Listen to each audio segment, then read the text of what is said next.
कितीही केलं तरी पहिल्यासारखं काहीच राहत नाही. मी असं का म्हणते तुम्हाला व्लॉगमध्ये पुढे समजेलच. पण त्याच्या आधी आज सकाळी उठले तर सगळ्या घरामध्ये पसारा पडला होता. हॉलमध्ये सगळे कपडे, विहानचे टॉयज, काही भांडी असं सगळं सगळं मिक्स झालं होतं. तर म्हटलं आज चला सकाळ सकाळी सगळं हे व्यवस्थित उचलून ठेवावं. हे तर रोजचंच असतं पण आजच तुमच्यासोबत शेअर करते मी. आणि मग काय पहिले सगळे विहानचे टॉयज वगैरे त्याच्या बास्केटमध्ये भरून ठेवले. एक एक टॉय सगळे उचलून ठेवायला खूपच वेळ गेला. त्याच्यानंतर किचनमधलं सुद्धा काही सामान होतं ते पण जिथल्या तिथे नेऊन ठेवलं. काही विहानचे ड्रेस होते, बॉटल होती, बाकी त्याचे टॉयज होते, सगळं सॉर्ट करून जिकडे तिकडे नेऊन ठेवण्याचा प्रयत्न करत होते. तर पटपट हे तुम्हाला मी इथे फास्ट फॉरवर्ड केल्यामुळे तुम्हाला दिसत असेल पण खूप वेळ गेला याच्यामध्ये. त्याच्यानंतर स्वच्छ असं झाडून काढून घेतलं हॉल फक्त. आणि त्याच्यानंतर म्हटलं चला गादीवरचं बेडशीट पण हातरून घ्यावं. 2 दिवस झाले हे असंच होत होतं राहत होतं. मग आज ते पण मी अंथरून घेतलं आणि विहान आवाजाने उठू नये म्हणून माझे सगळं सायलेंटमध्ये चाललं होतं. कारण विहान उठला तर मग माझं काहीच काम होणार नाही. तो आणखी झोपला होता. म्हटलं चला बाकी किचनमधलं सुद्धा आपण आवरून घ्यावं. किचनच्या इकडच्या ओट्यावर खूपच सगळा पसारा झाला होता आणि इकडे कालची भाजी आणली होती ती पण ठेवायची राहिली होती. थोडीफार निवडली होती ती पण टाकायची बाकी होती. म्हटलं चला ते पण सगळं सॉर्ट करून घ्यावं. तर पहिले मी इकडचा कट्टा वापरायला घेतला आणि पटपट सगळं ठेवून दिलं.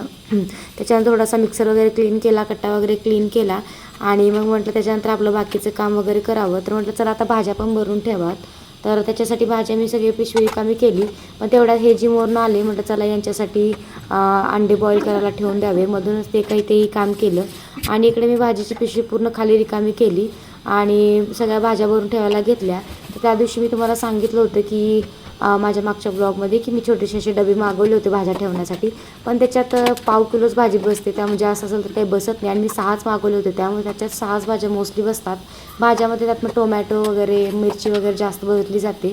तर असं मी सगळं सॉर्ट करून ठेवलं आणि हा फ्रीज मी तुम्हाला त्या दिवशी दाखवला होता की किती मी व्यवस्थित ठेवला होता. पण ते कितीही केलं तर ते काय पहिल्यासारखं राहत नाही. सगळं पुन्हा त्याच्यामध्ये कॅरी बॅग, परत घरात डबे सगळं असं मिक्स होऊन जातं. त्यामुळे किती आवडलं तर ते पहिल्यासारखं राहतच नाही. रोजचं रोज परत ते पुन्हा क्लीन करावंच लागतं. त्याच्यानंतर शेंगा वगैरे मी कट केल्या आणि सगळं ठेवून दिलं. त्याच्यानंतर बाहेरून कपडे वगैरे आणले आणि ते पण घडी करून ठेवले. तर असं होतं मॉर्निंगचं रुटीन. रोजचं सगळ्यांचं हे असंच असतं, माझंही असं असतं. पण मी तुमच्यासोबत कधी काही शेअर केलं नाही. म्हटलं चला आजच्या ब्लॉगमध्ये तुम्हाला हे दाखवावं की काय होतं माझं आजचं मॉर्निंगचं रुटीन. विहान अजूनसुद्धा झोपला होता. मी म्हटलं बाहेरचे कपडे आणून घडी घालून घेतले आणि त्याच्यानंतर म्हटलं आपल्या बाकीच्या कामांना सुरुवात करावी. तर आजचा ब्लॉग कसा वाटला कमेंट करून सांगा आणि अशाच नवीन ब्लॉग पाहण्यासाठी माझ्या चॅनलला नक्की फॉलो करा. बाय.